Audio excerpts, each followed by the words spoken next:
please. Order. The Honourable Government House Leader. Thank you, Mr. Speaker. Mr. Speaker, in response to an incident in the House yesterday where the member from Richmond stood up on a point of order and said that I may have said something that caused distress to the House and to members and to you, Mr. Speaker, to that point, Mr. Speaker, I would ask for the forgiveness of the House, and I sincerely apologize if I offended yourself or the House or any members. Thank you. Thank you. As always, it's nice to clear the air, and also we accept all apologies from all members in the chamber at all times. Thank you. Presenting and reading of petitions. Presenting reports of committees. Tabling reports, regulations, and other papers. Statements by ministers. Government notices of motion. The Honourable Minister of Public Service Commission. Actually, the House Leader, Mr. Speaker. House Leader. Sir, thank you, Mr. Speaker. With your indulgence, Mr. Speaker, and the consent of the House, all three parties have agreed for a departure in the normal procedure today, Mr. Speaker. What we are proposing with the concurrence of the House and your indulgence is that the Premier will move a motion and ask for waiver of notice, and then he and the other leaders will speak to the motion before we vote. Mr. Speaker, of course, we will need your consent and consent of the House for this. So I'm asking for unanimous consent of the House. Is it agreed? Agreed. Honourable the Premier.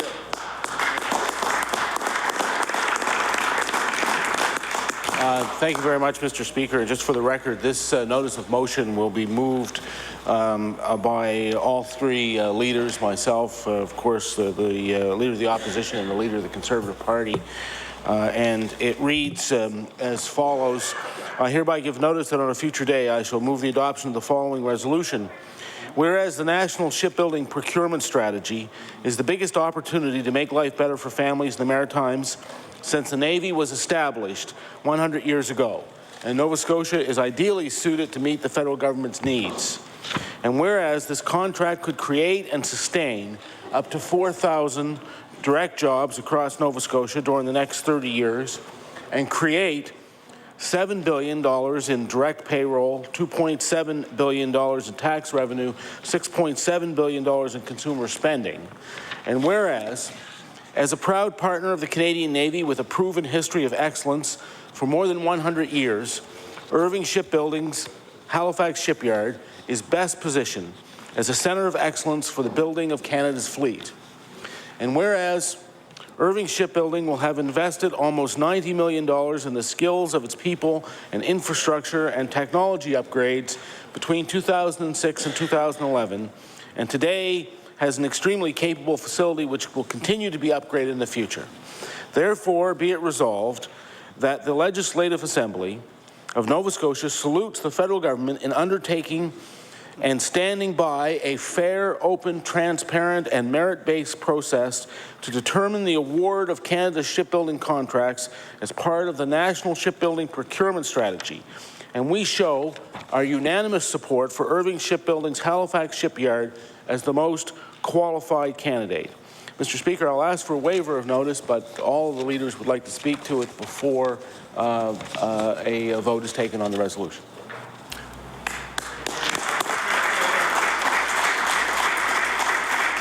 Honourable the Premier. Thank you, Mr. Speaker. Before I begin, with the indulgence of the House, I'd like to make some introductions. There are some people here in the East Gallery who are, of course, very interested in this resolution and these statements. And they are Mike Roberts, who is the Vice President of Operations, Irving Shipbuilding, Tim Brownlow, who is the Director of Business Development and Government Relations at Irving Shipbuilding, the guy with the biggest grin I know, Carl Risser, who is the CAW Marine Workers Federation Local 1, and of course Rick Clark, who's a former Marine worker, now head of the Federation of Labor. I believe that's Steve Lund up there with them as well. I don't think you're not a Marine worker, are you? Not yet, Mr. Speaker. Just found Keith's job.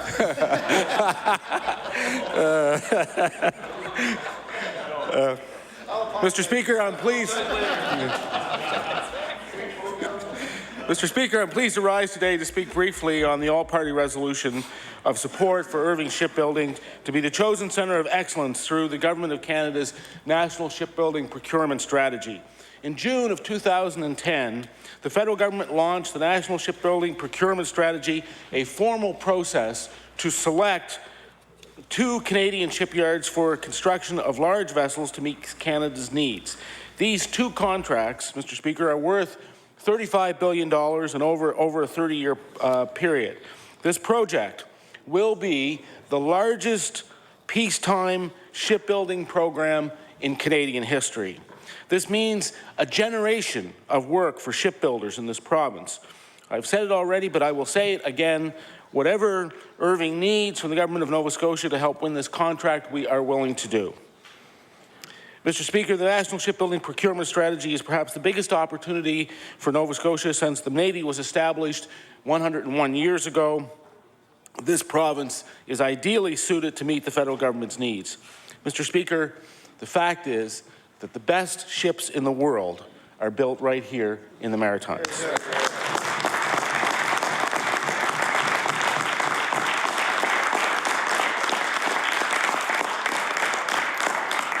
And Mr. Speaker, that is why Premier David Alward of New Brunswick and Premier Robert Giz of Prince Edward Island have agreed to do all they can to ensure that Irving is the successful bidder in this process. This contract could create and sustain up to 4,000 direct jobs across Nova Scotia during the next 30 years. The spin-offs would be tremendous for business and workers throughout the Maritimes, and in fact, would have a tremendous impact for Quebec and Ontario industries that are part of the supply chain that Irving uses. In Nova Scotia alone, Irving Shipbuilding has 650 suppliers. Irving has invested in safety and training with more than 250 apprentices. In short, much like the Lower Churchill Agreement, this is a game changer for Nova Scotia. During the next 30 years, this contract will mean an estimated $7 billion in direct payroll, $2.7 billion in tax revenue. Mr. Speaker, the shipbuilding runs in the blood of many Nova Scotia families. For 30 years of industry stability, it means that sons and daughters and grandchildren of shipbuilders of today will have the chance to be the next generation of shipbuilders and, of course, Mr. Speaker, to remain here in Nova Scotia. And that is great news for all Nova Scotians. I want to take this opportunity to thank the members opposite for their tremendous support of this significant initiative. From the moment that both leaders were approached for the support for this bid, they were enthusiastic and supportive, and I want to thank them for that. Mr. Speaker, I look forward to working with all the members of this House to ensure that Irving Shipbuilding is awarded the contract and that the world knows that without a doubt, the best ships in the world continue to be built in the Maritimes. Thank you, Mr. Speaker.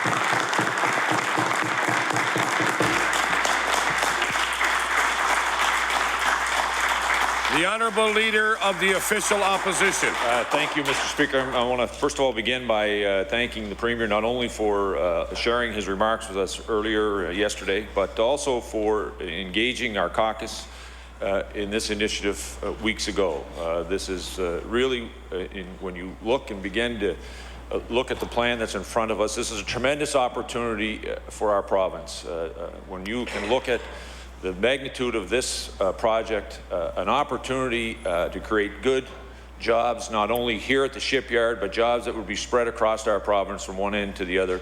And as the Premier said in his remarks, these are generational jobs. These jobs will be here, and when a young man or woman signs on in this project, they could actually see that as being their life's work. When you look at the tremendous work that has been happening already by Irving in the shipyard and the workers there, we have reason to be proud. But this gives us an opportunity as a province to tell the national government, to tell our country where our place is and how important shipbuilding is to our history, how important this project is to the economy of this province, but also it gives us an opportunity to showcase the labor that we have here, showcase the craftsmanship that we have here, and showcase the skills that'll be in this province. Earlier, the Premier said that his government will do whatever it can do to Irving to make sure that Irving gets this contract. I want the Premier to know that this caucus will do whatever it can do, whatever it has to do to help his government ensure that Irving receives that procurement project here in the province of Nova Scotia. It is a great day.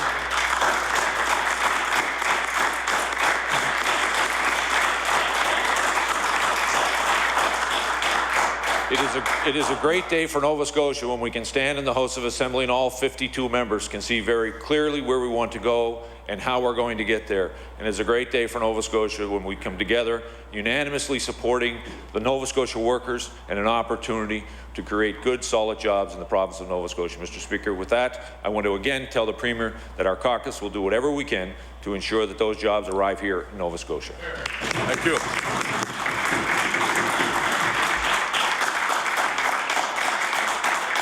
The Honourable Leader of the Progressive Conservative Party.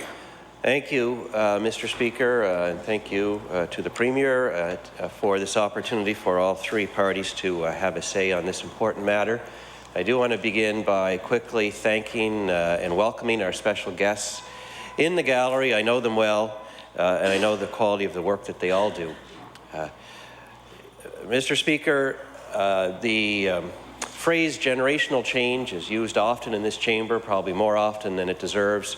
But this is one of those times when we really have an opportunity to make a generational change, not only for Halifax and for the Halifax shipyard, but for all of the Maritimes, because the ripple effect economically of the work that would be done at the Halifax shipyard will be felt throughout Nova Scotia and indeed throughout the Atlantic provinces and beyond. That is the opportunity that is before us today for the shipyard and for our region of the country. In fact, Mr. Speaker, when we talk of generations, we look to the future generation, obviously, but it is a fact that there are many generations of Maritimers who have been part of the shipbuilding industry. We do, in fact, build in the past, in the present, in the future, the best ships in the world. Many of the members of this House have connections to the shipbuilding industry. My own family in Pictou and as well as in Halifax, going back through the years, I know of examples. I point out that my previous job at the credit union, that credit union was originally known as the Dockyard Workers Credit Union. That is the kind of history that we all share. Now we look from past generations and see an opportunity to provide a whole new generation of Nova Scotians and Maritimers with true, meaningful work. That is why we all come together. And the business case is very strong. I know the quality of the work that goes on at the Irving Shipyard. I know the business practices that they employ, whether it's cost containment or quality of work or apprenticeship training. Irving Shipyard is exactly the place, both historically and by business case, that this kind of procurement strategy should land, Mr. Speaker. And so for that reason, this is one of those times. I mentioned in this chamber the other day my Pictou County example, that New Glasgow might fight with Pictou and Stellarton with Trenton when they're within the county. But as my father used to tell me, once you get over Mount Tom, you're all from Pictou County.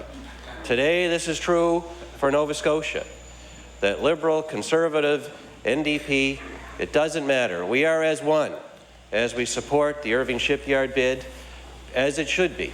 We're now together over that Mount Tom and on to that better land where we all work together as Nova Scotians expect us to.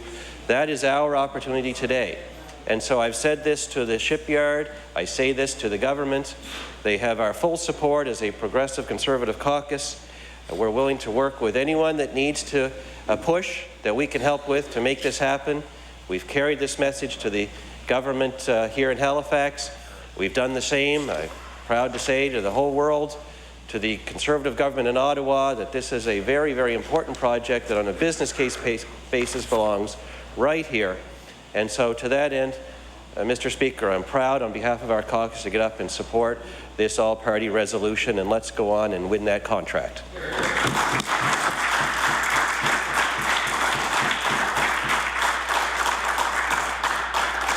There has been a request for waiver. Is it agreed? Agreed. All those in favour say aye. Aye. Those against? Motion is carried.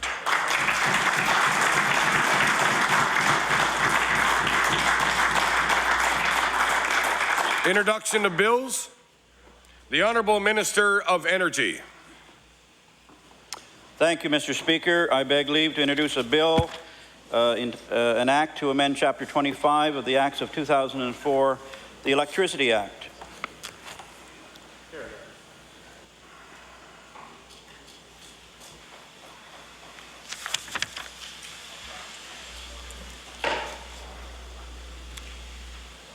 The Honourable Minister of Energy begs leave to introduce a bill, an act to amend Chapter 25 of the Acts of 2004, the Electricity Act. Bill number 15, an act to amend Chapter 25 of the Acts of 2004, the Electricity Act. Order the bill be read at a second time on a future day. I now recognize the Honourable Member for Halifax-Clayton Park. Thank you, Mr. Speaker. I beg leave to introduce a bill entitled An Act to Establish Clinical Trials Respecting Multiple Sclerosis Liberation Therapy and Observation of Multiple Sclerosis Patients in Receipt of Liberation Therapy. Thank you. The Honourable Member for Halifax-Clayton Park begs leave to introduce a bill entitled An Act to Establish Clinical Trials Respecting Multiple Sclerosis Liberation Therapy and the Observation of Multiple Sclerosis Patients and Recipient of the Liberation Therapy. Bill number 16, entitled An Act to Establish Clinical Trials Respecting Multiple Sclerosis Liberation Therapy and Observation of Multiple Sclerosis Patients in Receipt of Liberation Therapy. Order the bill be read a second time on a future day. Orders of the day. Will now recognize the Honourable Government House Leader. Thank you, Mr. Speaker. Mr. Speaker, I move that you now leave the chair and the House resolve itself in the chamber and the Committee of the Whole House on Supply.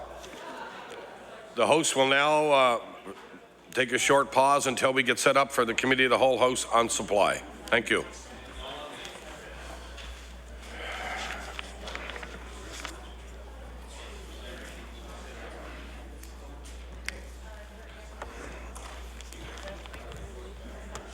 No, you're fine. You want to take this down for me later? So you're going to run her from...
House on Supply will now come to order. I recognize the Honourable Government House Leader.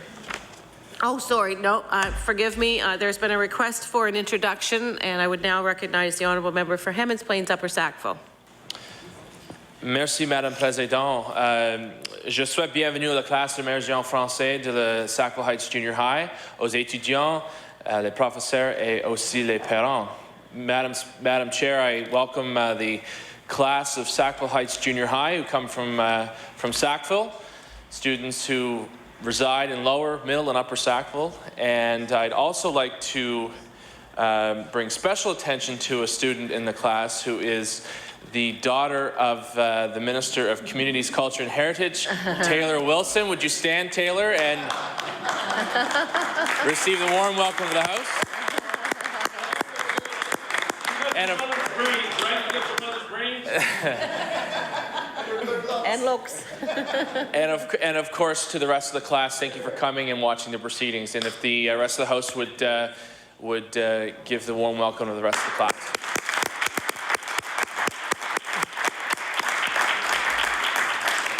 I now recognize the Honourable Government House Leader. Thank you, Madam Chair. Madam Chair, could you please call the estimates for the Minister of Education and its resolution number 5. Thank you. I will now invite the Minister of Education to make a few comments if she'd like, and I recognize that her staff will be okay, later? Okay, good enough. Thank you. Thank you very much, Madam Chair. And before I begin, I would also like to welcome the class from Sackville. It's absolutely delightful to look up and see so many bright young faces here today. You know, when we're here in the House, it's always good to have people from the public attend, so it reminds us what we're here for, and we're here for you and your future. So it's delightful I'm able to begin my speech today with students from a school actually here as I'm speaking on education today. I welcome the opportunity to be here today and to talk about the work my department is undertaking this year to maintain the high quality of learning in this province. I would like to thank my staff at the Department of Education, our 8 school boards, teachers and school administrators, school advisory councils, parents, school volunteers, and all other partners who, together, share the responsibility for educating our children and making public education work in this province. Nova Scotia is an excellent place for young people to get their education because of the dedication, the expertise, and the passion of the people we have working in our public schools. Madam Chair, everyone in this chamber is well aware that the coming year will be a very challenging one for all Nova Scotians, including those served by or working in education. We are in a time of serious financial restraint. Every sector, education included, has been asked to share in the responsibility of bringing Nova Scotia back to financial sustainability. That means making wise choices and spending what we have more effectively.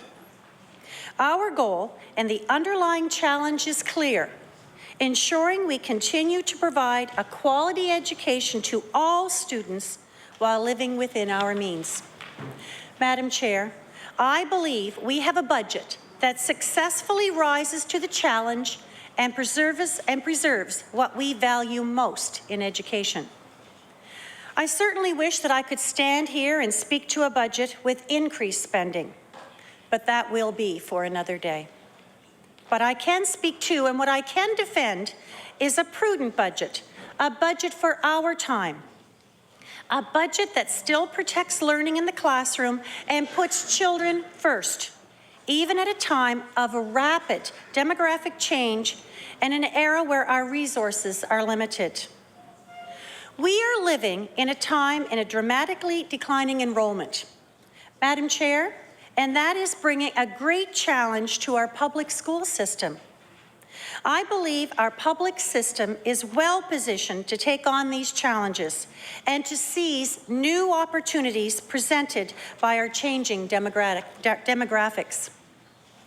As the members of this House are well aware, we have almost 30,000 fewer students than we had 10 years ago.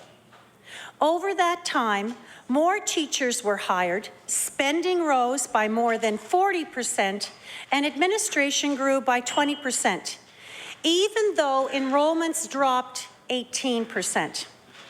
Today, we have 144 students for every administrator compared to a decade ago when the ratio was 205 to 1. This is a growth of 30%. Administrators do important work in our boards and within the department. But in difficult time like this, when choices are difficult, we must, more than ever, protect the classroom. What is important to understand is that this enrollment trend and the fallout from it will continue, and we will continue to see fewer and fewer students coming to school every year for the next 10 years. By the year 2020, we anticipate as few as 1,112 students, roughly. Now this is very interesting. Roughly the same number of students we had attending public school in 1910. This is a staggering reality. We may be going back in time with our enrollments, Madam Chair, but we will continue to move forward confidently into the future with the quality of education we provide students. And this year's budget takes some of those prudent, reasonable first steps to achieving that goal. To position ourselves for that future, we need to take steps to better match our limited resources to the numbers and needs of our students. We must make sure we support today's students in today's classrooms. We cannot afford to fund a system built for students during the baby boom. Those students have long since graduated. The reality is, without significant changes, we would be facing a massive deficit and significantly compromised programs and services. I think every teacher, every school board member, every family, and every Nova Scotian expects, and more precisely, demands government lives within its means. They do not want reckless spending, nor do they want to see their government tightening the belt so tightly that we imperil cherished public services like education to balance its books. Madam Chair, the fact of the matter is we are presenting a budget that closely matches spending to enrollment declines and provides boards with funding to maintain the current level of high-quality education.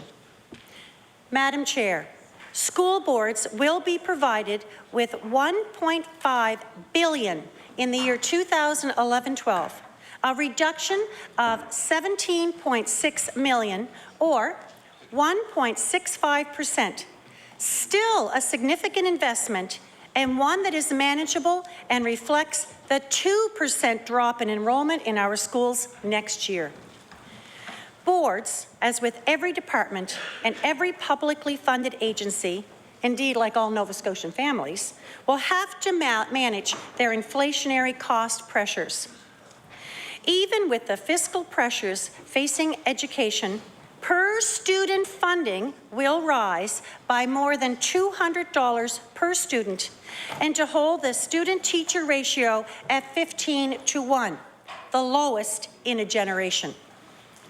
Our investment in students, guided by the parameters we set out for boards in February, will allow them to find a significant percentage of their savings through retirements and attrition.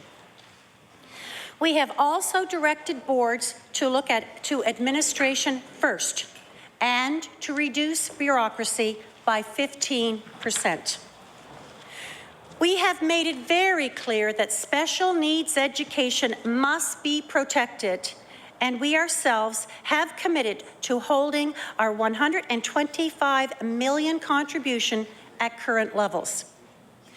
We have also ensured targeted funding for valued programs like O2, Options and Opportunities, which has been highly successful in re-engaging students with their learning and providing direction and support in developing a career life pathway. We have also protected our investment in the International Baccalaureate Diploma Program, a program that challenges our most ambitious high school students. O2 and IB are key to our goal of improving student engagement, as is the expansion of cooperative education, for which the department will provide just over $300,000 in the year 2011-12. I acknowledge that this will be a very challenging year for our boards. They will have some very difficult decisions ahead of them.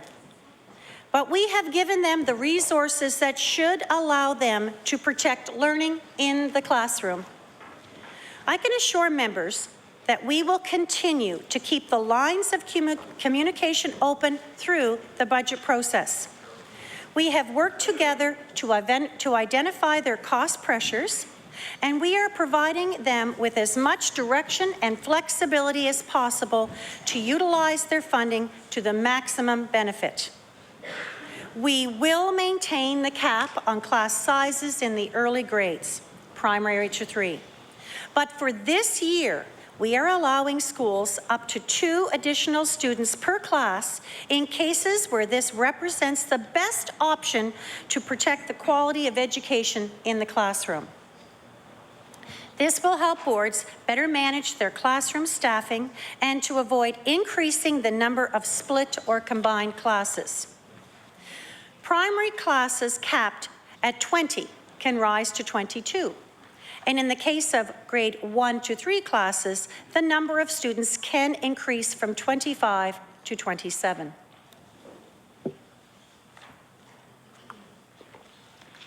Madam Chair, my government continues to place education among its highest priorities. Like all departments, we and our boards are doing our part to protect the taxpayers' investment in the education of our children.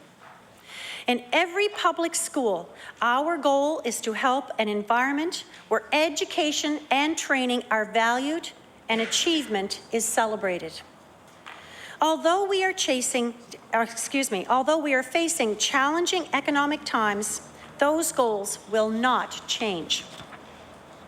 Madam Chair, I would like to take this opportunity to highlight just a few of the programs and other initiatives to illustrate that our ongoing commitment on achieving excellence in student learning and student health and safety. In the year 2011-12, we will be expanding Schools Plus to the 4 school boards currently without this service model in place. This is very good news for Nova Scotia families. I hear people say they want more services available in communities, and school facilities are an excellent place to deliver them. With this expansion, Schools Plus will exist in all 8 of our school boards. Schools in the boards supported by this model of integrated service delivery will have access to important services for students and families. This expansion means students in all of our 8 school boards will have school-based access to an expanded range of valuable social services such as mental health, addiction, and justice. For those of you who may not be familiar with Schools Plus, this is a program that supports the recommendation of the Nunn Commission. It brings together many government and community partners for improved coordination and improved delivery of programs and services for children, youth, and families. Timely identification of and response to children in need means students and their families get better care sooner. Swift intervention reduces or eliminates gaps in service and duplication. And it also enhances the use of school facilities beyond the school day.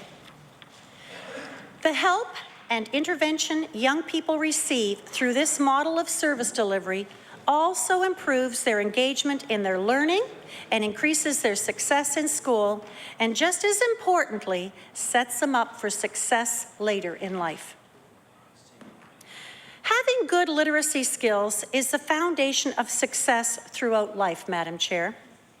The Department of Education recognizes the critical importance of early reading intervention for young students who need additional support building their literacy skills. Our goal is to ensure that focused, developmentally appropriate literacy instruction is accessible to all students. We know that some students require additional support to address their specific needs. And the best time to support students who have trouble reading is in the early grades. We are working with boards right now to develop an effective program that will benefit more students currently served by Reading Recovery, a trademarked program that the province has been funding in schools since the mid-1990s. Reading Recovery has its merits, Madam Chair, but it only serves a few students in grade 1. It does not allow us to serve all the children who need support. I am also concerned that we are not seeing more success in our provincial early literacy assessments in grade 3. In 2009-10, only 43% of students who were either successfully discontinued or referred for long-term support from Reading Recovery in grade 1 met the silent reading expectations on assessment. That's why the department is working closely with school boards and our literacy teachers to develop early reading intervention that is more inclusive, more effective, and gives schools more flexibility to meet the needs of students across more grade levels. Parents would expect no less of us. Nova Scotian teachers are very well trained in early literacy interventions. Their ideas and knowledge is being used to develop a flexible and effective framework to support students that need additional help with reading development. We have called upon educators from across the province to draw on their expertise and experience to develop reading intervention for our youngest students, including those students in grade 1. I will be announcing the framework very shortly so that schools and boards can begin the work and planning to have it ready for students in September. I want members to know that we are building on the collective experience and expertise of our highly trained literacy specialists. The program will be evidence-based, cost-effective, and will be based entirely on best practices. It will make closer links between board literacy specialists and classroom teachers, meaning fewer students will be taken out of the classroom. That means less missed class time for other subjects, and I would suggest less impact on the self-esteem of students who are removed from their classmates on a daily basis. Like Reading Recovery, however, there will be some one-on-one support when required, but the focus will be on teachers and students working in small groups within the classroom. Intervention in small groups within the classroom is proven to be an extremely effective way for young readers to develop strong reading and oral language skills. I am confident this program will give young learners the support they need to boost their development and success as readers and writers. That said, I recognize that some parents are concerned about changes in reading supports. I want to assure them that our new reading intervention program will put children and learning first. Many people regard Reading Recovery as the only program, but it does not help every child who needs intervention. And yes, it is costly, but cost is not the reason behind our decision to replace it. My main issue with Reading Recovery is that it is not equitable. This has always caused me the greatest concern. There are children who have the same level of need and are at the same reading level as students in Reading Recovery, but because of the limited number of spots available each year, they have been left out. As I have said, Reading Recovery is a very structured, prescriptive program that requires children to be taken out of the classroom for at least 30 minutes a day over the course of approximately 20 weeks. I believe there is a better way, an alternative that will help more students receive the support they need as they learn to read and write. Madam Chair, I am pleased to point out another area where there will be improvements. We are currently doing a great deal of work modernizing our public school system for the benefit of all students. Education, like all sectors, is being challenged to look for ways to do things better. The information we are able to gather will provide government, teachers, school administration, and parents with an understanding of how and where resources are being used, and in turn will help make smart decisions to use future resources wisely. Our new provincial student information system, In School, is now up and running in 81 high schools across the system, and the feedback is positive. The remaining schools will come online in 2011-12 and 2012 and 13 school years, adopting the core system Power School. As a former teacher and as a Minister of Education, I know In School will have a significant impact on public education. Families will be able to help their children achieve their best in school by having access to more information about their school lives. The system is enabling parents to be more engaged in their children's education. Attendance, grades, homework assignments, teachers' comments, and school bulletins are now available through the Student Parent Portal in real time. This portal replaces those that previously existed in some schools, offering some of the same features in a more user-friendly way. Parents can also access the portal at home, work, school, or the public library, wherever there is an internet access. Parents like the fact that they can be more in tune and involved in their children's education. And teachers like how easy and fast it is to manage their information and to be able to communicate with students and parents. This aligns with our attendance strategy, promoting student engagement, report of the Minister's Working Committee on Absenteeism and Classroom Climate, to have more effective parental involvement.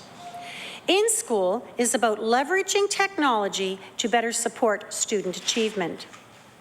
Teachers, too, are enjoying the benefits of this new portal. They are now able to record and communicate marks instantly and have the flexibility to perform certain tasks from home.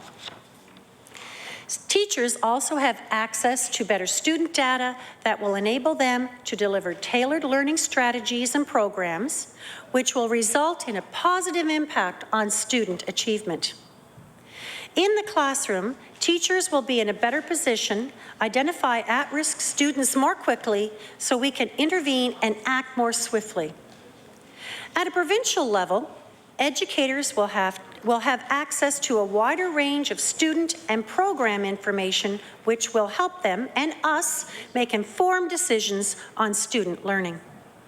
Students will benefit from stronger programs and policies, parents from increased access to information about their children, and teachers and school administrators will have better information about their students and schools. School boards and the Department of Education will benefit by having access to a wider range of student and program data for program and policy decisions.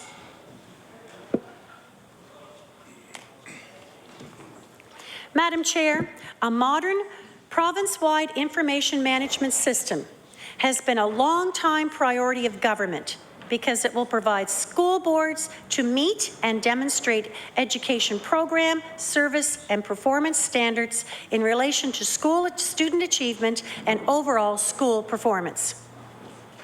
Educators at all levels of our provincial education system need to make smart decisions. They need to make effective and efficient use of our resources while continuing to prepare our students for the 21st century. And we are well on our way to achieve that goal. This $14 million project was approved in the fall of 2009, and this year represents an investment of $4 million in the coming year. Madam Chair, we are also modernizing the way we deliver courses so that we support more students succeed by using our resources more wisely. The Nova Scotia Virtual School is an excellent example of that. Madam Chair, distance education has continued to grow and evolve in Nova Scotia.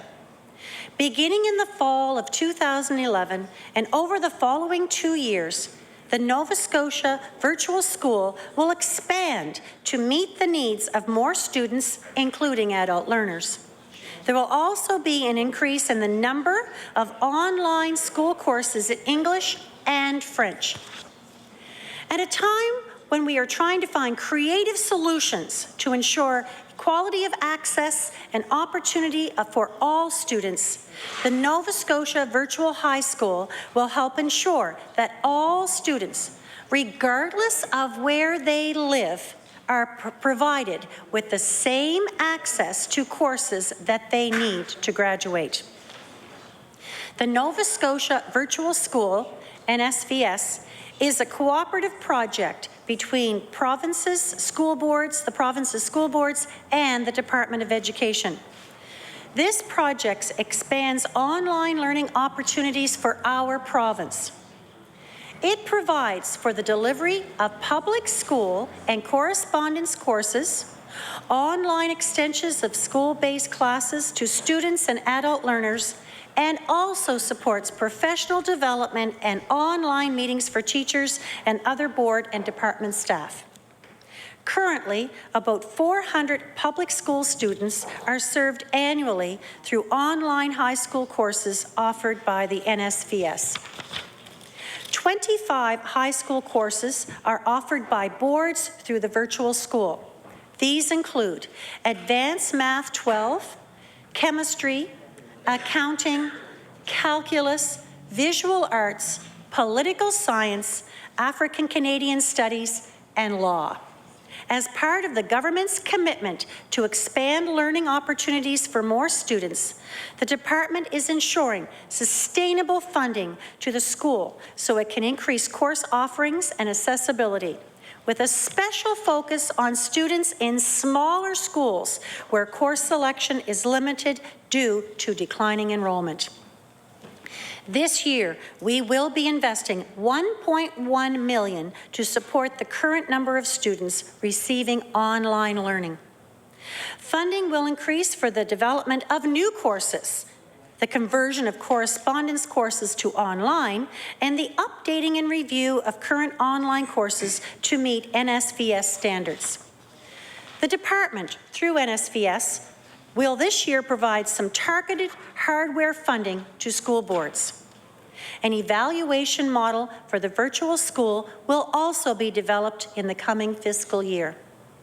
Further expansion of course offerings, increased funding for seats, and investment in hardware and technical support will follow in following years. Investing in online learning, Madam Chair, opens the doors to new opportunities for Nova Scotia students, especially in small rural schools where they may not have the number to provide a wide variety of courses available in urban schools. Speaking of small rural schools, Madam Chair, we are all sensitive to pressures facing rural and small towns in Nova Scotia.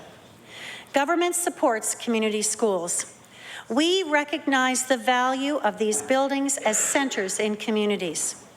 Government has committed $2 million to provide targeted support to community schools.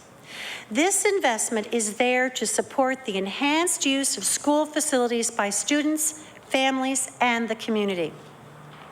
Soon, we will be announcing targeted investments reflecting government's commitment to after-school programs to give youth positive alternatives and to promote healthy, active living to both students and the community groups.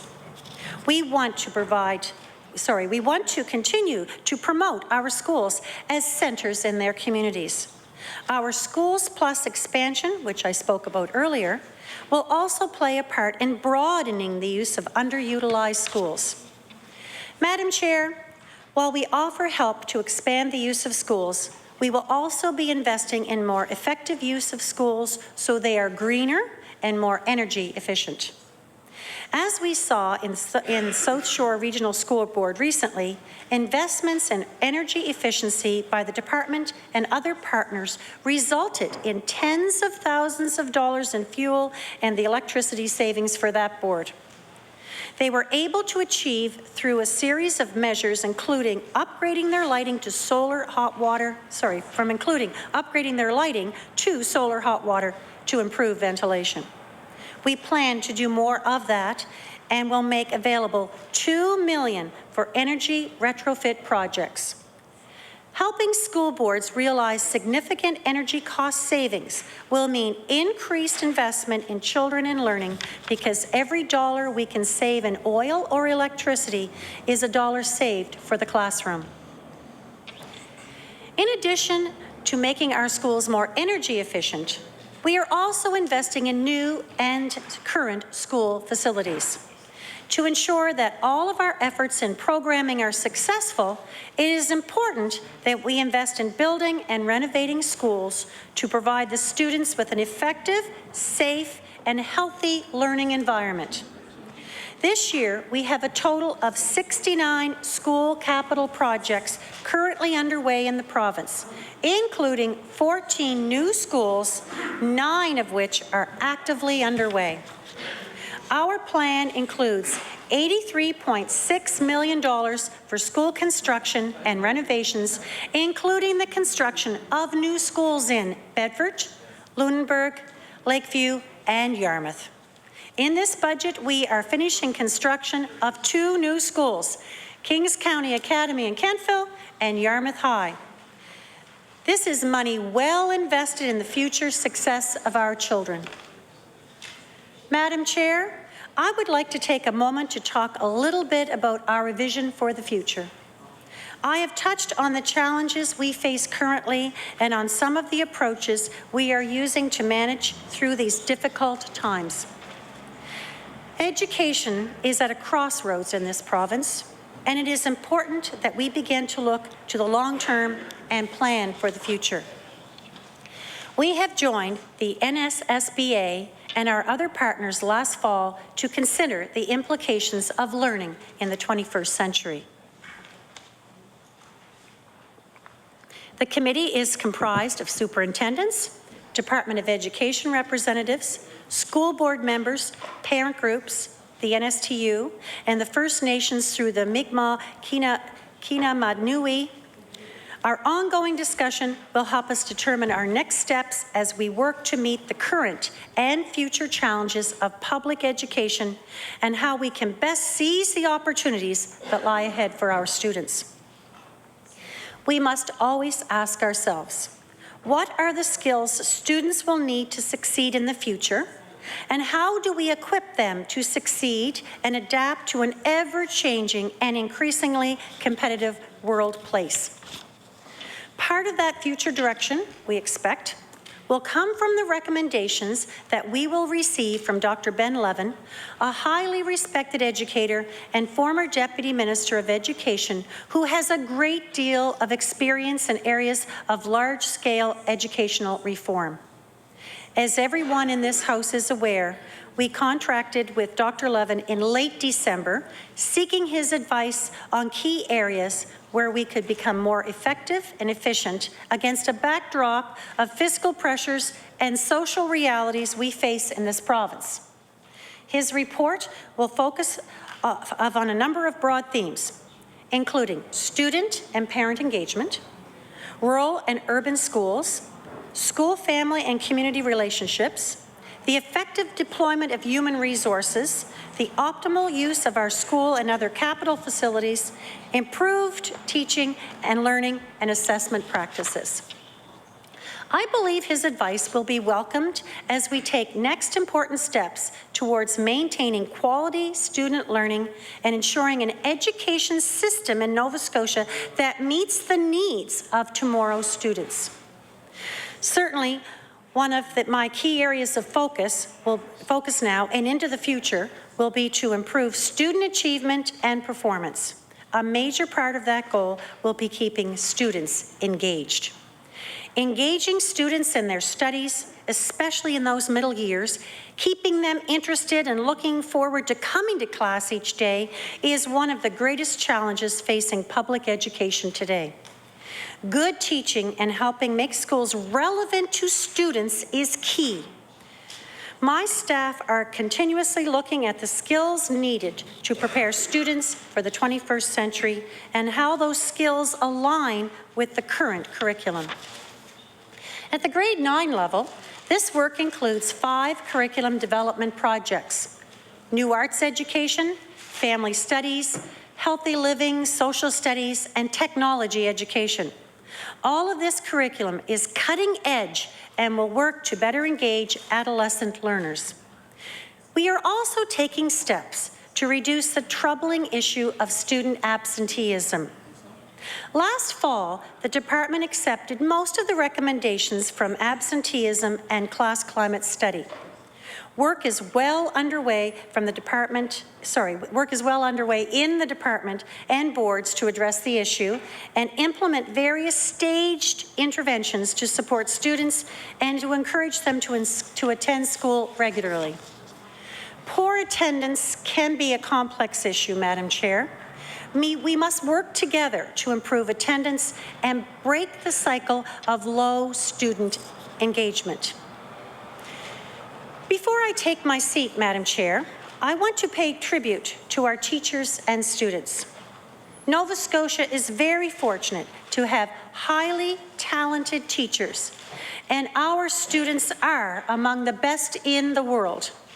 They prove that in the most recent international assessment in reading, science, and mathematics.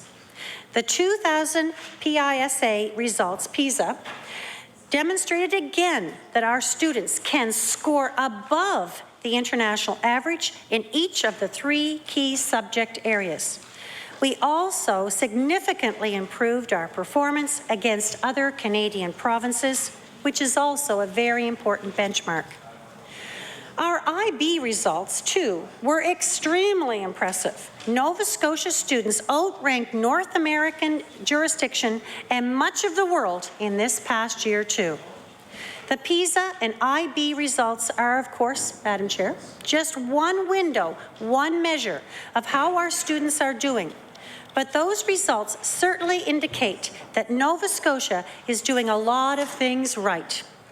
Our public school system is also well served by the fact that while we celebrate the achievements of our students in school, we are also equally swift to call on the system to improve.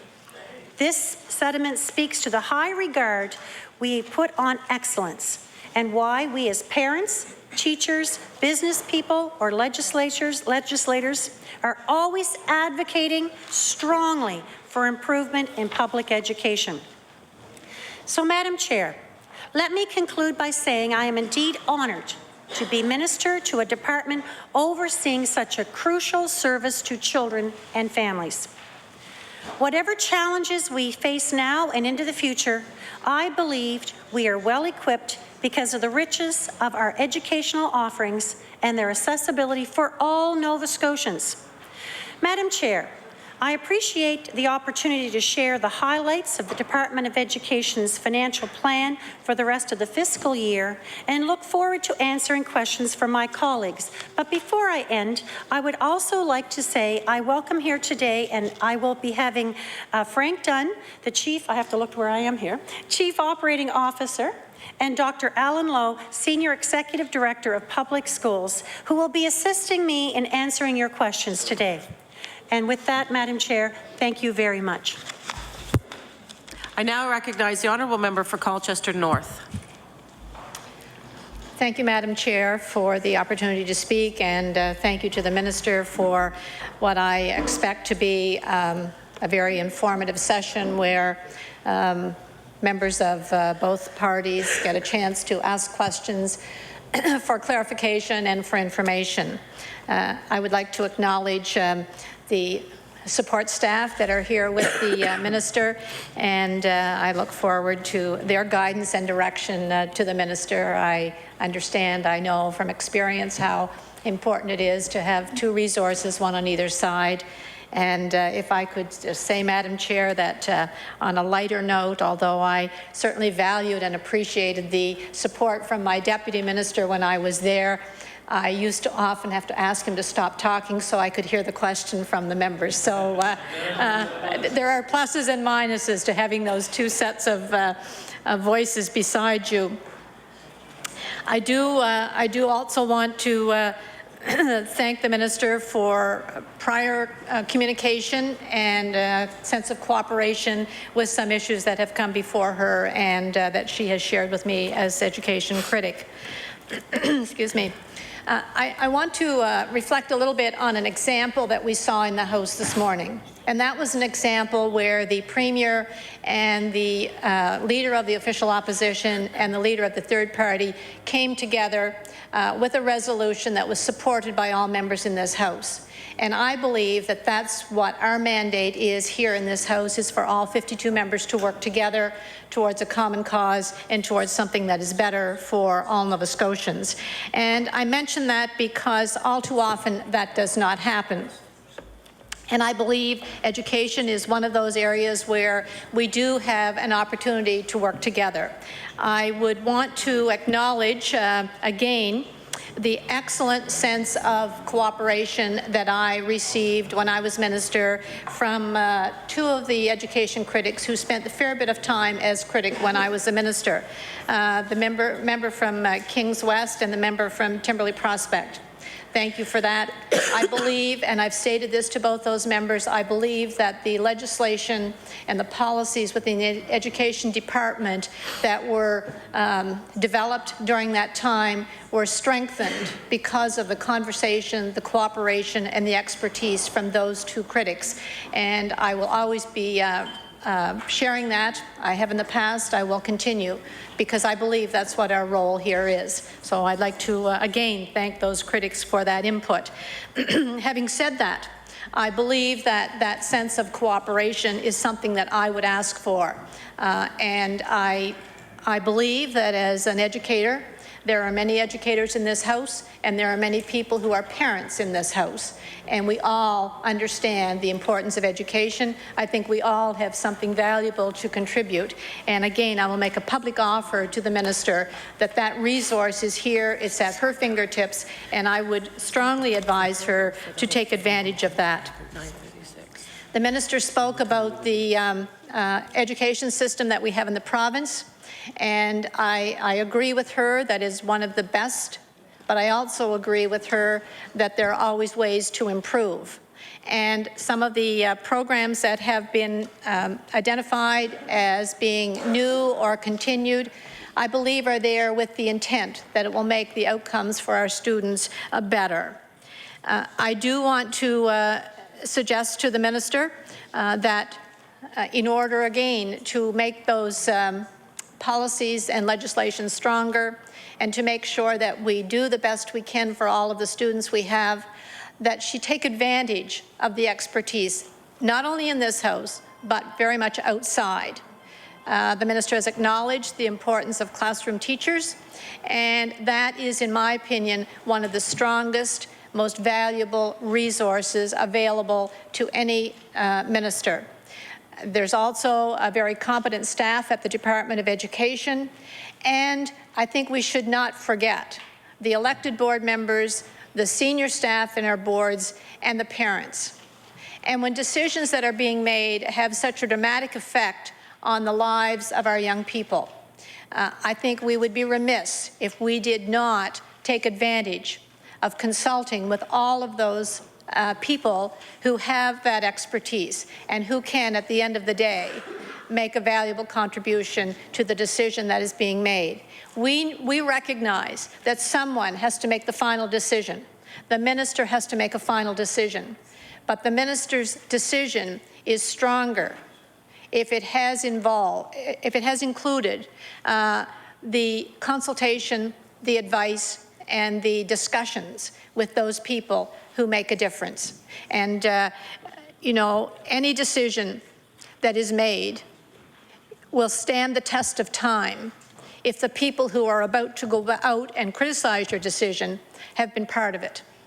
And it's a lesson that I learned as a principal, and it's a lesson that some people here have learned, and I think it's probably one of the best lessons that any minister in any department can learn. I would like to make a comment before we start talking specifically about budget, and that is the economic conditions that we have in the province. And to recognize and have said publicly that I believe that there are savings within any department, and I think we have to look long and hard at where they are. The minister has suggested that her goal is to protect the classroom. I couldn't agree with her more. And so some of the questions that I will be asking and others will be directly related to how the decisions that have been made will protect the classroom. So I just want to recognize that, or to state that, I guess. The other thing, too, is some economists have said, and I believe they are right, that when economic times are tough, the last place that you want to cut is education. And those aren't my words. I've read those. I've heard them. People much wiser in the economics of the world than I have stated that. And so I found it very difficult when this government announced, first of all, the budget reduction exercise, which became a fiasco, because at a time when our economy is fragile, if we can't invest in the most important resource we have, and that being our young people, then I think we've missed the mark. So I would appreciate, you know, the minister understanding that. I know the minister is one of many, takes direction from Cabinet, but I also know that the minister has an opportunity to stand up at Cabinet and speak passionately about why education should not be cut. However, that decision has been made and we are where we are. But I think it flies in the face of what the economists say. If we had a progressive economy, if we had unlimited revenue coming in, you know, we could look at how are we sharing that revenue with the Department of Education and with our students. But we have limited resources and we have limited revenue.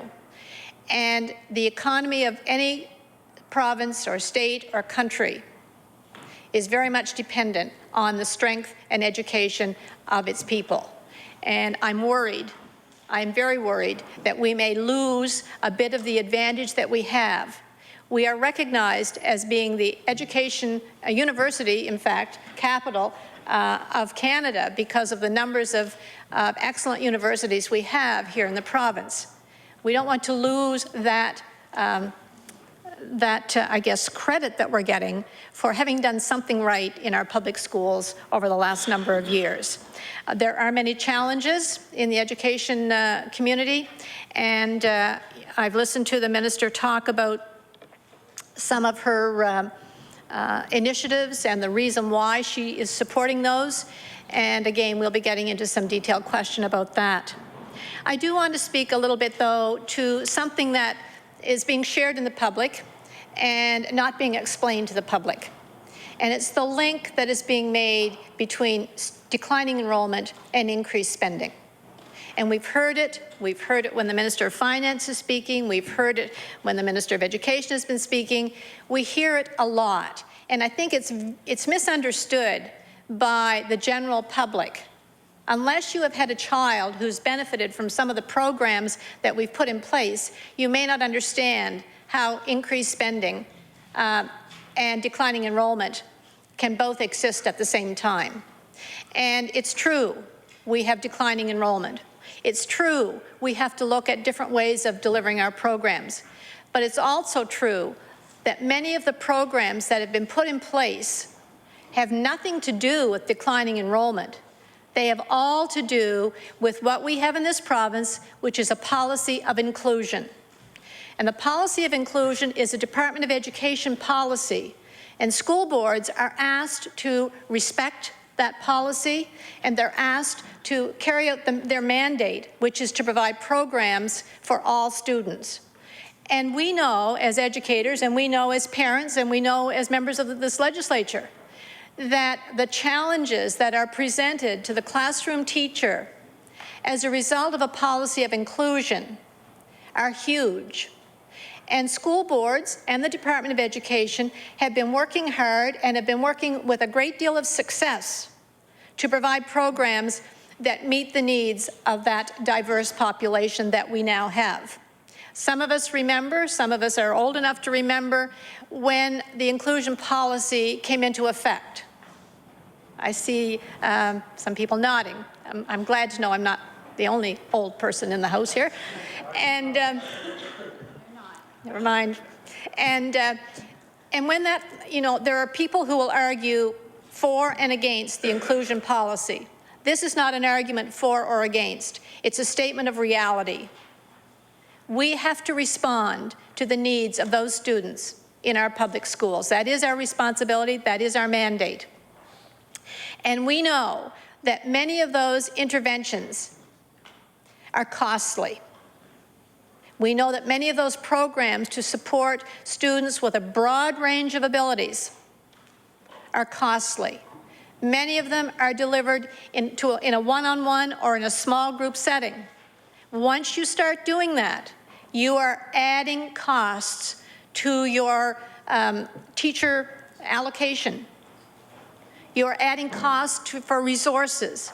You're adding costs for non-teaching supports. And I believe that this Department of Education and this province over the last 10, 15 years has done a great job of accommodating and helping those students progress to the best of their ability. But I go back to the original comparison, which I think is unfair and not understood. You cannot do that. You cannot provide those supports for those students without increasing your funding in education. It cannot happen. So that's a challenge that we have. It's a challenge that this minister has. It's a challenge that will always be there as long as school boards are to respect, and school boards do respect, the inclusion policy. So I will be anxious to, and I will be asking questions of the minister about how those programs which support every child in the school, if there's a way for them to be delivered at less cost, I would be anxious to hear that, because I've been there, I've seen it. The minister is a classroom teacher. She has seen it, and she knows that the challenges that are there require additional human and material resources in order to support those students. So it's a situation that we have, and it's a situation that we have to deal with. The minister spoke about the report from Dr. Ben Levin and some of the outcomes, I guess some of the recommendations perhaps that we're expecting out of his report. I will be very interested to see if that particular population is addressed in that report. And I will also be interested to see if there is an approach to a delivery model of education that allows us to focus not on dollars and cents, but on students. I think we need to get our priorities straight here. We know that delivery of programs is costly. We know that people talk about student outcomes. We know that when kids graduate from our high schools, we expect them to have certain skills and certain competencies. I'm hoping that Dr. Levin's report will look at what it is that we expect of our students when they graduate. The second step to that is, what programs do we need to have in order for students to achieve those outcomes? Thirdly, and the last thing that needs to be considered, in my opinion, is how do we fund those programs? Because if you start from the bottom and talk about how much money you have, and then you have to juggle things around to see how you can best use that money, we're losing sight of what we really are all about in education, and that is student outcomes. So I'm hoping that there will be something in his report which addresses that, because if we are looking at educational reform in this province, and the minister has suggested that we need to do that, then I would be anxious to see if there's something from an expert like Dr. Ben Levin who can give the department and give the minister some direction as to how we might achieve that. I want to make mention before I start asking some questions about the business of funding to school boards. We know that that funding is down. We know that boards are being asked to do some very challenging and sometimes difficult and hopefully not impossible things to do with the funding that they have without doing, as the minister has said, without hurting the classroom, without impacting on students in the classroom. And one of the things that I would be asking, and so I guess perhaps if I could get to my first question for the minister, when the allocation of funding was shared with the boards, there was a reduction in funding for all boards. My question to, I see the minister shaking her head, so perhaps the minister can tell me, was there a reduction in funding to all boards? The Honourable Minister for Education. Just to clarify that, thank you very much, and thank you just the opportunity to clarify. The CSAP school board did not have reduction in their funding. The Honourable Member for Colchester North. Thank you. Thank you. I stand corrected. The English-speaking school boards have all received a reduction in funding. So my question is, how was that determined? The Honourable Minister of Education. Thank you very much. The honourable member opposite suggested that basing the budget allocations on declining enrollment was problematic. The sheer fact of the matter is that we have been funding a system for children that are not in the system anymore. And so what we looked at is the enrollment of all of the school boards, and that is exactly how the budget was built on the enrollments that the school boards have. One of the problems over the last number of years in education is that we've been adding to many programs and many services, maybe without being mindful of the outcomes and the success of that. So this was an opportunity for school boards to take a deep look at were they spending their money in the most effective and efficient way. And I think that it was a very stressful time for school boards when they were going through the exercise, but I did get feedback from a number of members from boards and from superintendents that it gave them the opportunity to look at things through a different lens and to create efficiencies maybe where there hadn't been any before. But to answer the question, for the member opposite, the school board funding was based on the enrollment piece and how many students we have. Now, one of the issues too, we're also looking at that over the next number of years, we have because of our declining enrollment, we were also given information about the number of teachers who are going to be retiring, and in many jobs throughout Nova Scotia and around the world, people leave their jobs for different reasons. So we're looking at attrition. Those numbers, we're looking at not affecting the numbers of people working in the system because we're looking at the number of people that were going out actually matched with the number of our declining enrollment. So the budget was built on the information provided from the school boards, the information on the attrition, retirement, based on the numbers of students that have left our system. And so we've asked boards, as I said, a very difficult job, but we asked them to reduce the administration by 15% and looking at reducing the consultants in the system by 50% over 3 years, because we want to make sure that the people that are in our system are serving the needs of the student directly in the classroom. So we gave them a big job and they came back with their information to the department, and we were able to build the budget based on the information that they gave us, declining enrollment. So there were a number of factors. Thank you. The Honourable Member for Colchester North. Sorry. Thank you, Madam Chair. So as a follow-up question, is the HOG formula now no longer used? The Honourable Minister of Education. The HOG formula is used and was used, yes. The Honourable Member for Colchester North. Thank you. My knowledge of the HOG formula is that it includes and incorporates the component of declining enrollment. I don't believe it speaks to attrition, but perhaps I could be corrected on that. The Honourable Minister of Education.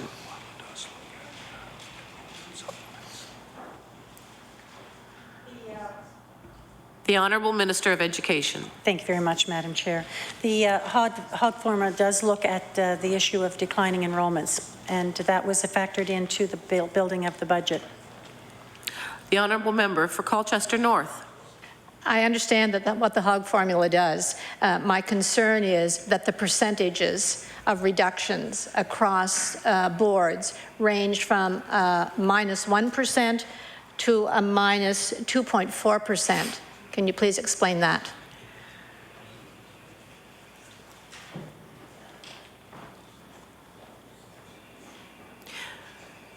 The Honourable Minister of Education. The individual board reductions were based on budget parameters, and no board would have a percentage of more than 1.5 times the provincial average, and that was based on the total funding using the HOG formula. So no board will see an increase in funding above the 2010 level. So that was all taken into consideration. And are you interested in the reductions that Annapolis, their funding change was 1.87%. Cape Breton was 2.47%. Chignecto received a decline by 1.69%. Halifax, and then, as I mentioned, CSAP had no reduction. Halifax, 1%. Soshore, 2.47%, which was the same for straight and tri. They all had exactly the same, which was a total provincially of 1.65% reduction in funding. The Honourable Member for Colchester North. Thank you, Madam Chair, and I certainly am speaking from that document. I'm well aware of what the percentages are. That's what precipitated my question. Can you explain to me, Madam Minister, why Chignecto Central is reduced by 1.69% and why Annapolis is 1.87%? Why? The application of the HOG formula, I believe, would have been a consistent percentage.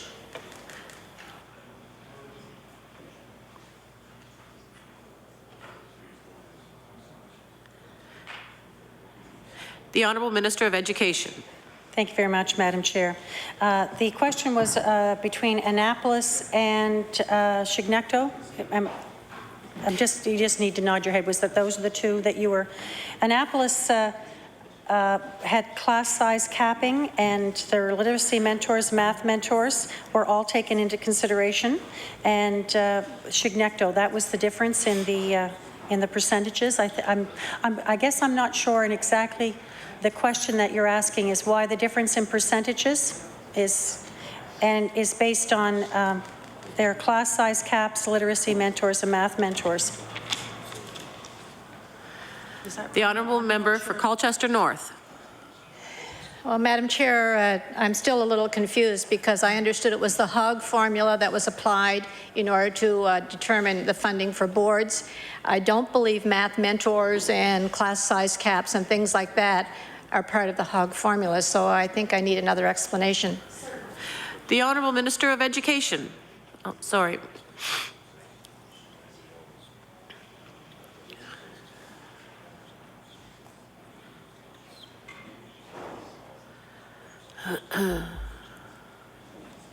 The Honourable Minister of Education. Thank you.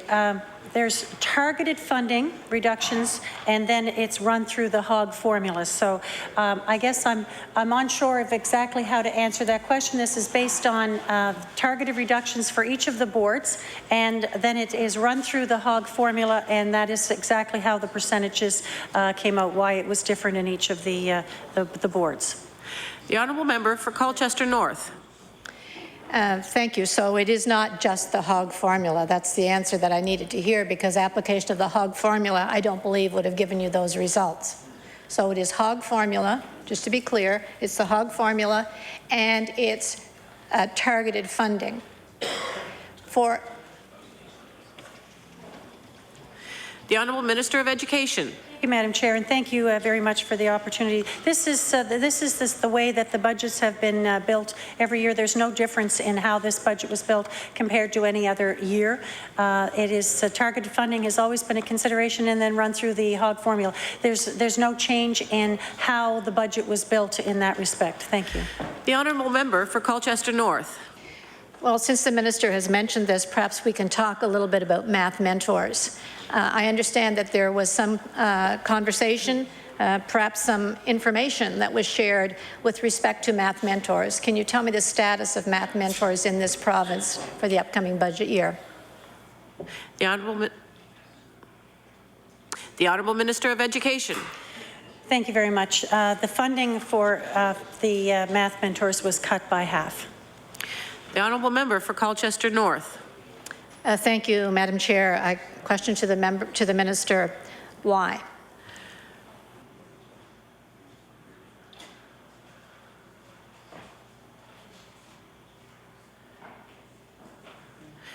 The honourable Minister of Education.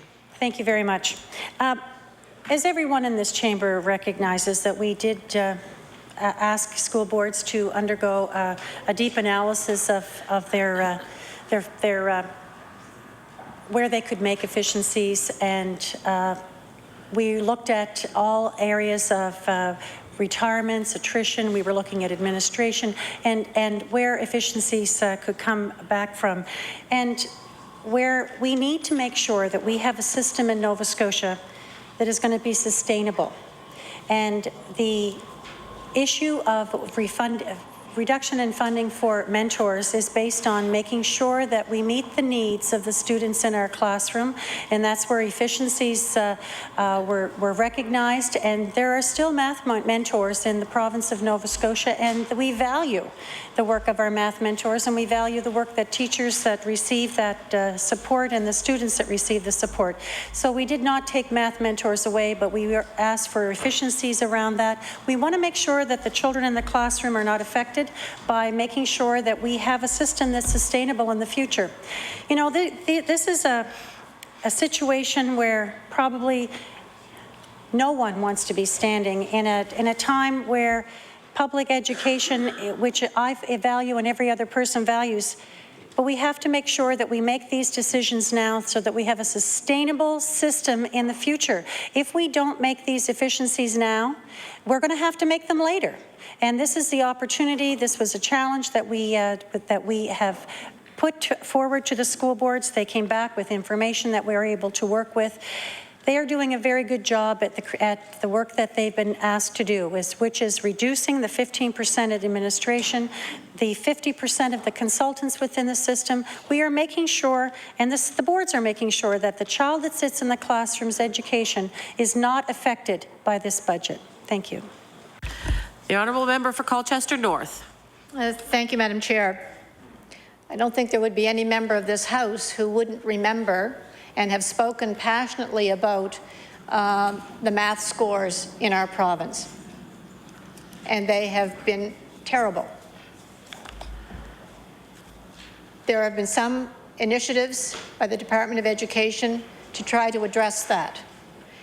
One of those initiatives was to have math mentors. There were no math mentors when I was teaching. There are math mentors now. And teachers are most appreciative of the fact that they have supports, because they recognize that the math scores of our students are unacceptable. So if the department recognized that within the last 5 years, and the math scores have gradually started to improve, but they certainly are not acceptable, my question to the minister would be, why would you take away a support when the need was obvious? The Honourable, I can't see her. The Honourable Minister of Education. Thank you very much. And one of the, I have to choose my words because I don't want to be misinterpreted there. We value the work of the math mentors. The math mentors are not we're not losing our math mentor person, the people with the expertise in this from our system. They're going to be back in our schools working with the children. We still have math mentors within school boards. We also have the expertise at the Department of Education that teachers are able to utilize. Also, over the last number of years, with the emphasis on excellence in math and making improvements, curriculum has been revisited and looked at, and ways of teaching. There's been a lot of in-servicing around the issue of math. Now, we have the math mentor still, we have the expertise of the department, as I have said, and we are going to also recognize that teachers learn from each other and they also ask questions with each other, and they're a collaborative group within a school. So if teachers are having questions around teaching of math or anything to do with the curriculum, there are people to go to with either within your own school, within the school board, because there still will be math mentors and consultants there, and also they have the expertise at the Department of Education that they can call for that. Now, as the department over the last number of years, and I know that the member opposite recognizes this, that when there was an emphasis placed on math, the province stepped up and made sure that they looked at how our children are learning, and they looked at the curriculum, and improvements are being made based on evidence-based and research-based, and that work is still going on, and there's going to be new curriculum coming out. But at the same time, there has been an awful lot done in schools that when the department made the changes to support our children around their math scores and to make sure we had our students being very good mathematicians and understanding math, the resources came out to the schools. Our schools right now in the province of Nova Scotia are rich with resources. Every class has been supplied with all of the things that they absolutely need, the Unifix cubes to geometric shapes. They came out in tubs out to schools to utilize. There are the resources. So over the last number of years, the department has done a very good job in making sure that the resources are available. So we have the resources available. We still have math mentors in our system. We have math mentors that are now back in our schools. We have teachers that know how to ask questions and work with each other. We have a system now that has recognized that we need to make sure that our children know what math is and how to think mathematically.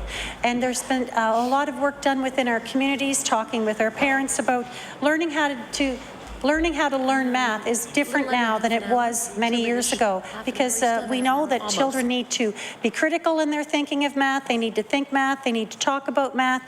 They need to have the component of drill aspect of that, you know, knowing their numbers and their facts. And there's been so much research and so much work done already in our school system. We are not taking away every component of support for our teachers, but yes, we have reduced the dependence that we have built up on that, and we still have all of those people with all of that wonderful expertise in our system. Thank you. The honourable member for Colchester North.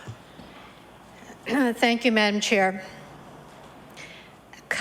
I believe the minister said that they would be cutting math mentors by 50%, but I think I just heard her say all of those people will still be there. I think I need an explanation how you can cut math mentors by 50% but have all of those people still there. The Honourable Minister of Education. Thank you very much. And you know, when you're up and you're talking about things, sometimes you can be misunderstood.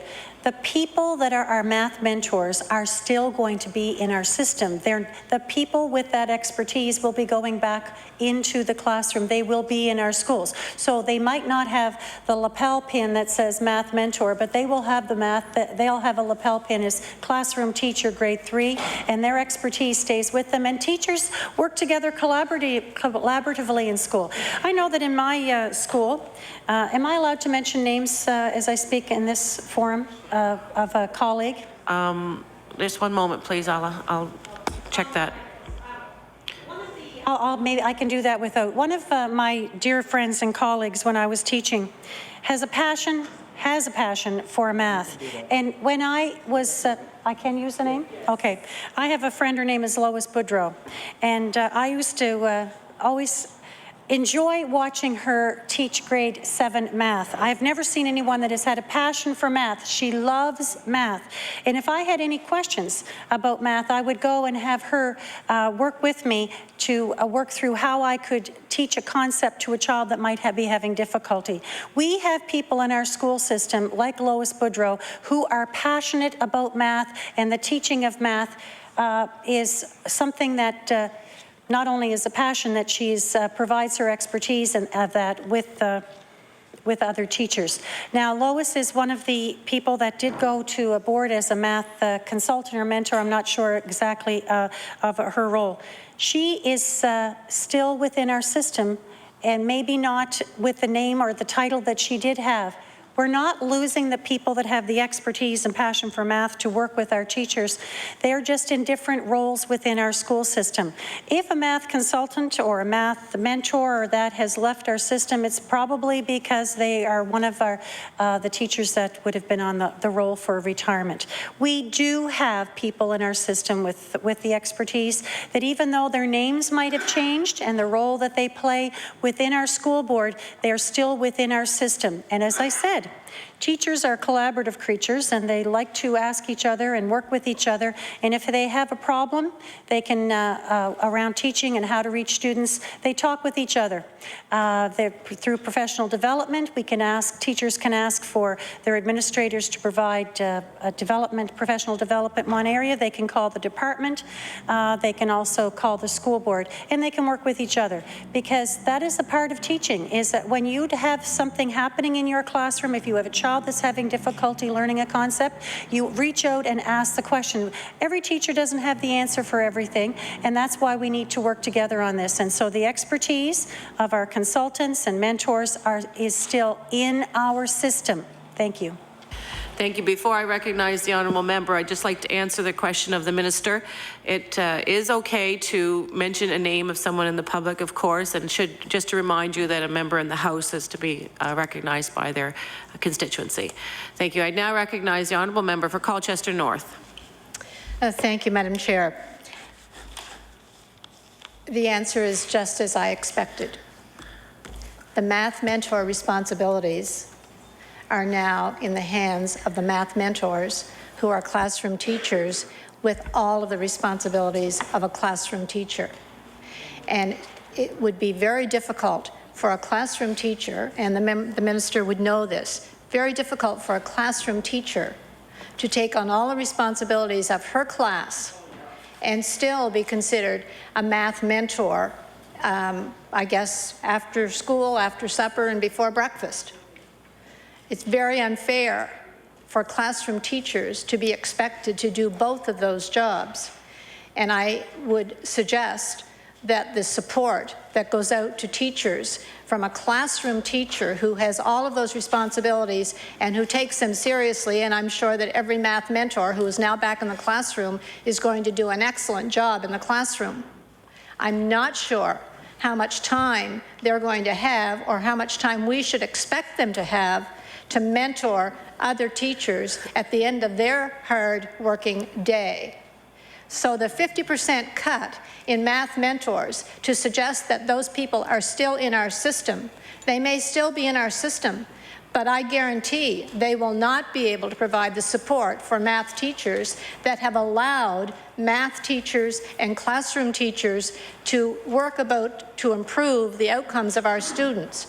I would ask the minister, would she please provide for me the number of math mentors who were not in the classroom this past year and who will be in the classroom next year? The Honourable Minister of Education.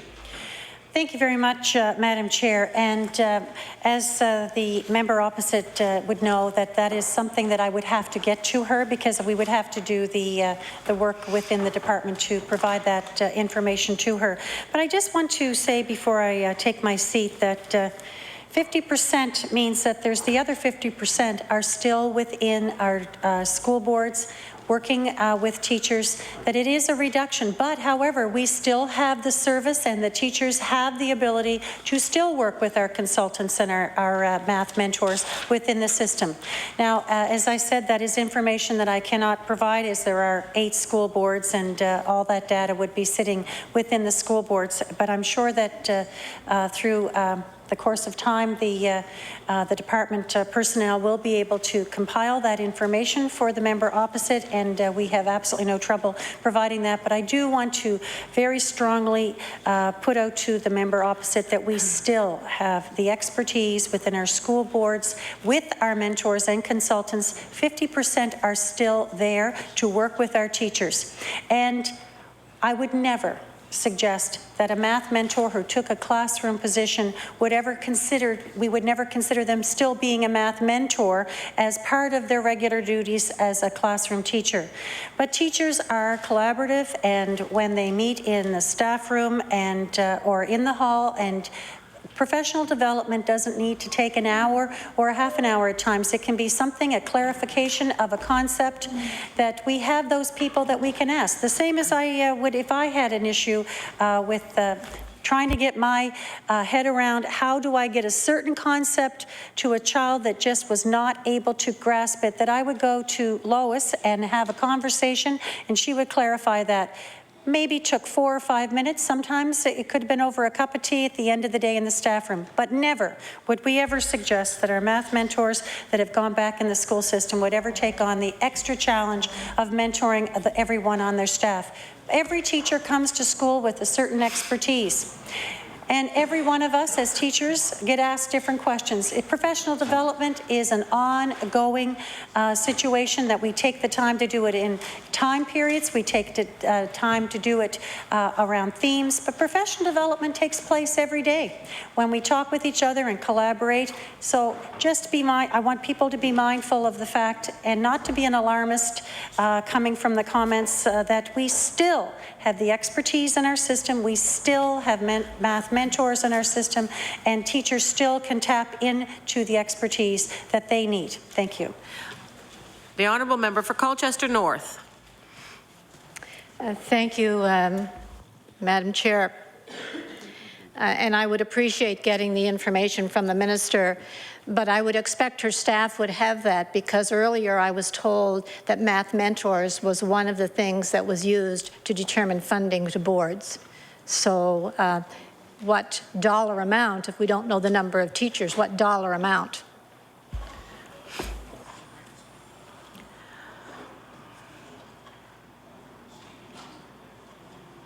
The Honourable Minister of Education.